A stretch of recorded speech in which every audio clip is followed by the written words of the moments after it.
taking back the crown. I'm all dressed up and naked. I see what's mine and take it. Oh yeah, the crown. So close I can taste it. I see what's mine and take it. Oh yeah. Yo, what's going on, anime fans and bronies alike? It is I, the Ninja Reviewer here. Time for another exciting review of My Little Pony Season 7, Episode 20 review. That is 2-0 of My Little Pony Friendship is Magic. So, this week's episode, now, it's not going to be probably not a very long review, but I will say this. This week's episode was actually really wow.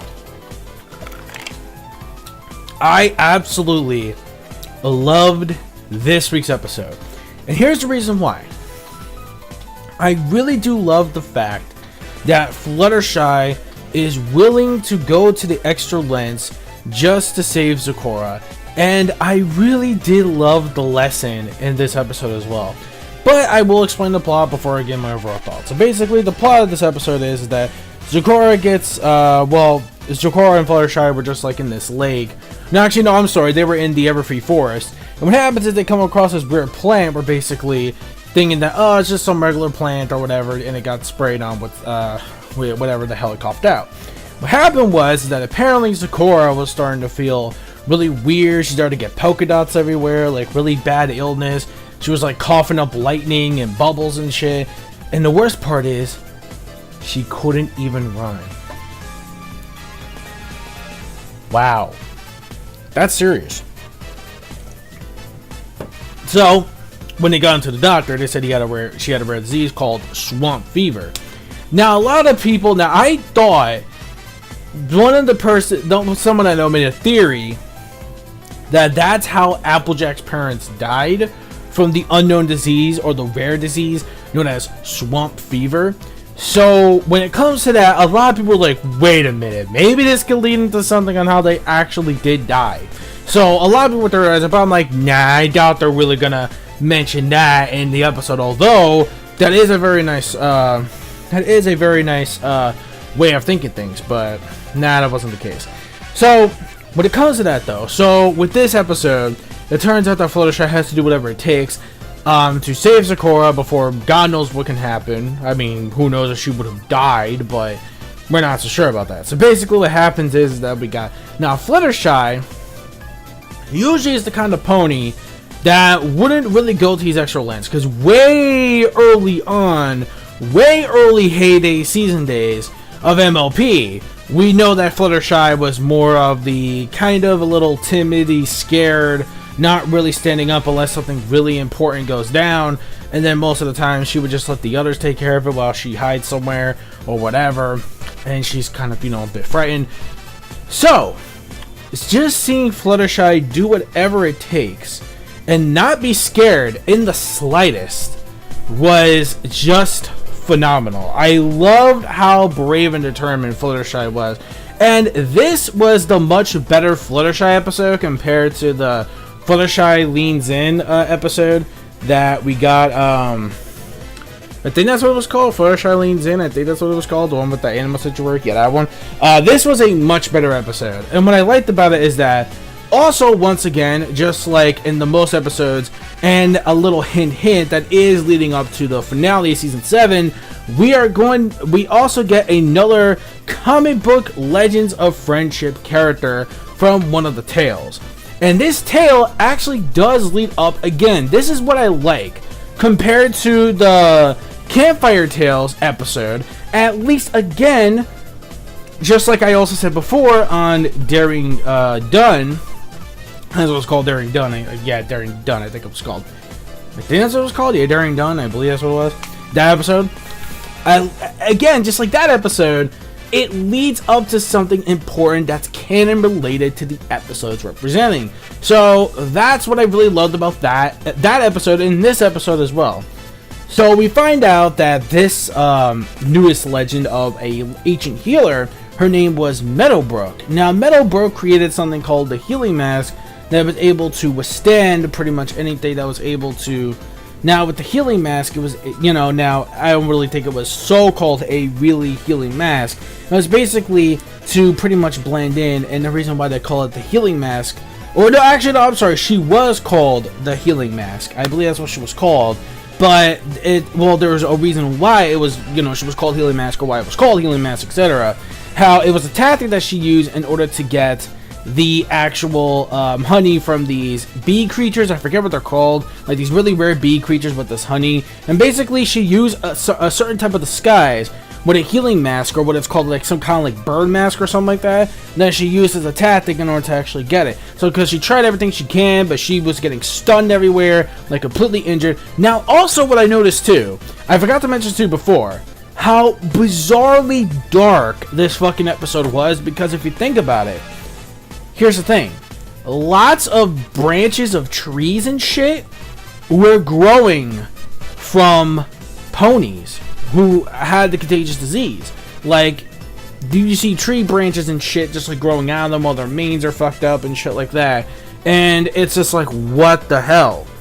What in the bloody hell is going on? We're seeing these kind of ponies.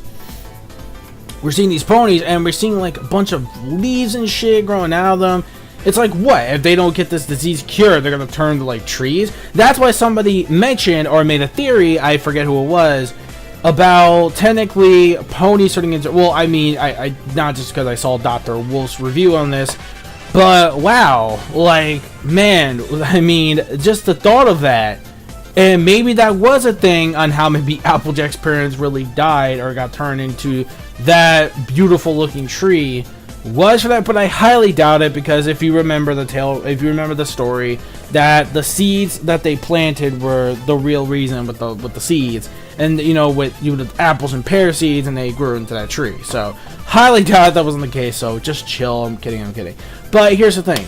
It's a really scary thought process if you think about it. But like I said, Fluttershy is a character just doing it. And of course, what I loved is that she was taking Twilight's role as researcher. And it was really cute how she just stood up all night, the entire 24-hour day period, just to actually get some research of the healing mask, aka Meadowbrook. So pretty much, unfortunately, Meadowbrook disappeared and never came back after they finally found the location in the swamp area. And a relative of theirs actually was the one that was taking care of the place. And the reason why they were able to find the cure is because of the journal that he pretty much left there for Twilight and Fluttershy.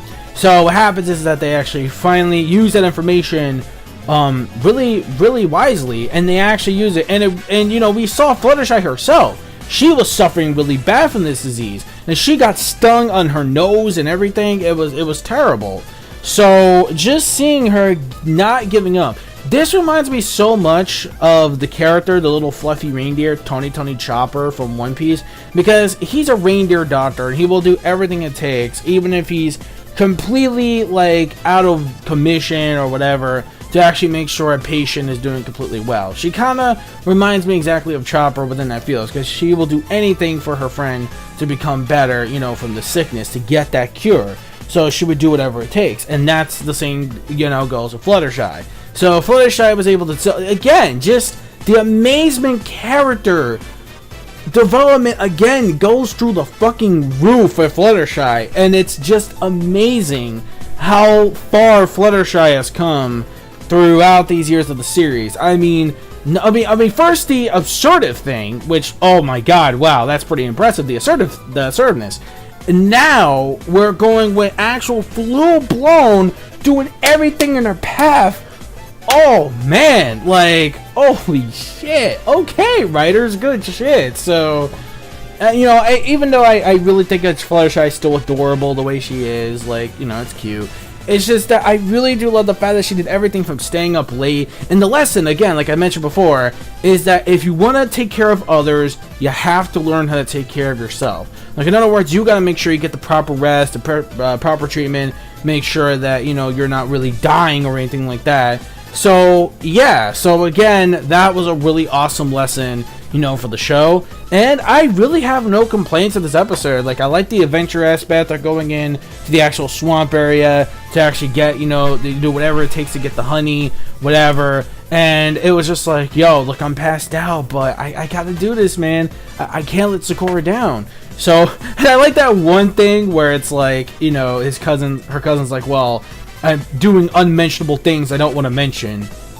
I'll leave that to your imagination. But other than that, though, that is pretty much it. I overly enjoyed this episode a lot. I actually did enjoy this episode.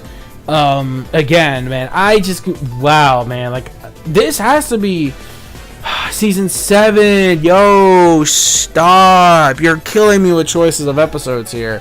And honestly, I just completely enjoyed this episode a lot. It was cute, too. It was very cute. And also, not to mention, too, like, it was just, like, so shocking not to hear Sakura rhyme. Now, that was actually pretty shocking as well.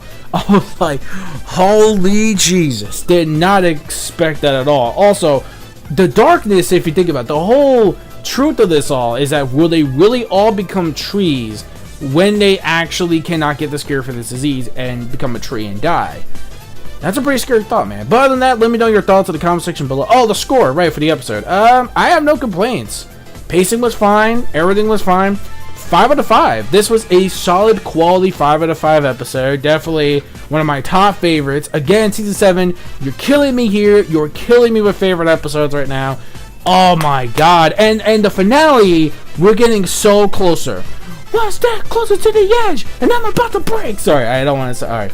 Rest in peace, Linkin Park. But anyways, yeah, but that's pretty much it, though. So, again, your thoughts in the comment section down below of this week's episode of MLP Season 7, Episode 20, Health of Information, which I still don't get that title. I agree with his brother, Dr. Will's brother. I really don't really get the title of that, but hey, whatever it is, it's still an awesome episode, so I'll take it. So that's it. So, once again, don't forget to rate, comment, subscribe. Don't forget to click with your so-called mouse, and I don't want to try to solve and copyright, you know, the King of Lightning style, but you click the bell, that bell icon, to join the notification squad, boys, and do not forget to also hit the like button. Also, do not forget to follow my social media plugins and my gamer tags as well for you gamers out there. So, peace, soul, love, chicken grease, and the sky is the limit. Anime manga fans, keep supporting what you read, what you watch. And bronies, bro who, brony on. I'll see you guys next week for episode 21. Which I believe is the Cutie Marker Shader one, I think. Yeah, I think it's a CMC episode. I think next week. But from what I heard at the convention, now I didn't want to spoil because there was a song going on. I didn't want to spoil it, but I heard it was a really awesome song. I don't want to spoil it too much. I would rather wait till the episode comes out. Like, clips, I can understand. But songs, I would, something like big as that, especially I heard how really great it was, I'd rather wait. That's just me. Same with certain songs in the movie soundtrack. I'd rather wait for the movie. So yeah, so that's it. So later. Bye-bye.